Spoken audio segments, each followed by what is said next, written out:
Assalamualaikum warahmatullahi wabarakatuh. Halo, perkenalkan nama saya Salsa Aulivia Hardika dari SMK Negeri Jinawi. Kali ini saya akan membahas tentang isu-isu akuntansi yang seringkali marak atau muncul di kalangan masyarakat, bahkan di medsos, seperti halnya investasi bodong atau investasi ilegal. Banyak kalangan orang yang tidak tahu dan bertanya-tanya sebenarnya apa sih investasi bodong itu? Yuk kita simak penjelasannya.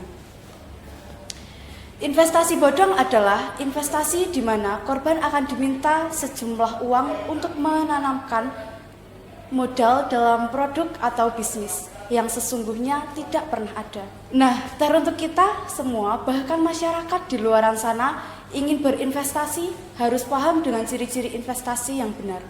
Hal ini untuk menghindari agar kita tidak terjebak dengan investasi bodong dan menderita karena kerugian. Ada banyak cara untuk mengenalinya. Misalnya dengan memperhatikan legalitas dan harus logis dalam menentukan besaran keuntungan yang ditawarkan. Otoritas Jasa Keuangan atau OJK dalam akun Instagram resminya @ojkindonesia disebutkan ada beberapa ciri investasi bodong yang bisa dikenali.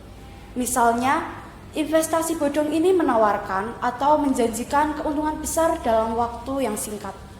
Lalu, produk dan proses bisnis investasi yang tidak jelas. Menawarkan komisi atau bonus untuk merekrut anggota baru, lalu pengembalian investasi macet di tengah-tengah dan tidak punya izin resmi. Tulisnya dikutip Sabtu 21 Januari 2023. Lalu, agar masyarakat terhindar dari penipuan investasi ini, maka harus menerapkan 2L. Pertama adalah legal. Jadi, masyarakat yang ingin berinvestasi harus memeriksa apakah perusahaan dan produk investasi telah memiliki izin dari lembaga yang berwenang. Kemudian yang kedua juga harus logis. Ini bisa memeriksa keuntungan yang ditawarkan logis atau masuk akal. Jika ada investasi yang menawarkan keuntungan tidak masuk akal, maka harus dicurigai. Nah, sekarang kita akan membahas tentang contoh investasi bodong. Kejati Sulsel tangkap buron kasus investasi bodong sebesar 1,1 miliar di Nrekang. Tim Tabur Kejaksaan Tinggi Sulawesi Selatan atau Kejati Sulsel menangkap Sugito dan Reski Amalia, dua terpidana kasus investasi bodong sebesar 1,1 miliar. Keduanya masuk dalam pencarian orang atau DPO selama 1 tahun. Pengawanan terpidana bersikap kooperatif sehingga proses berjalan dengan aman dan lancar yang dikawal ketat oleh tim Tabur.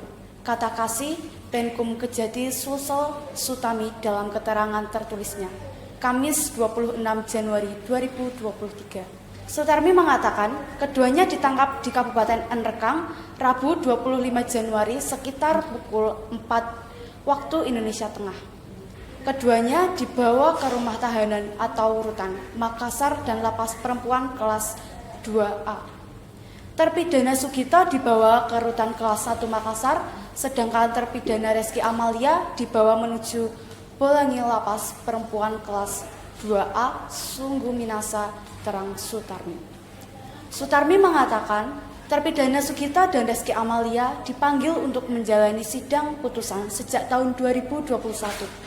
Berdasarkan putusan Mahkamah Agung nomor 763 KPID 2021, terpidana secara sah dan meyakinkan bersalah melakukan tindak pidana penipuan. Ketika dipanggil untuk dieksekusi menjalani putusan, terpidana tidak datang memenuhi panggilan yang sudah disampaikan. Oleh karenanya, kedua terpidana dimasukkan ke dalam DPO, kata Sutarmi. Untuk diketahui, Sugito dan Reski Amalia menawarkan investasi bodong bernama Trading Forex kepada sejumlah korban. Investasi itu ditawarkan keduanya melalui perusahaan miliknya bernama PT Citah Bintang 5. Perbuatan keduanya mengakibatkan korban mengalami kerugian sebesar 1,1 miliar atas perbuatan penipuan yang dilakukan Sugito. Tawaran investasi bodong senantiasa mengintai. berharap dapat untung besar, malah jadi buntung. Berdasarkan pembahasan kita kali ini, dapat disimpulkan bahwa pada dasarnya kita harus berhati-hati dengan investasi bodong agar tidak termakan dalam kerugiannya. Sekian sedikit yang bisa saya sampaikan tentang penjelasan dan juga contoh investasi bodong. Terima kasih atas perhatiannya. Wassalamualaikum warahmatullahi wabarakatuh.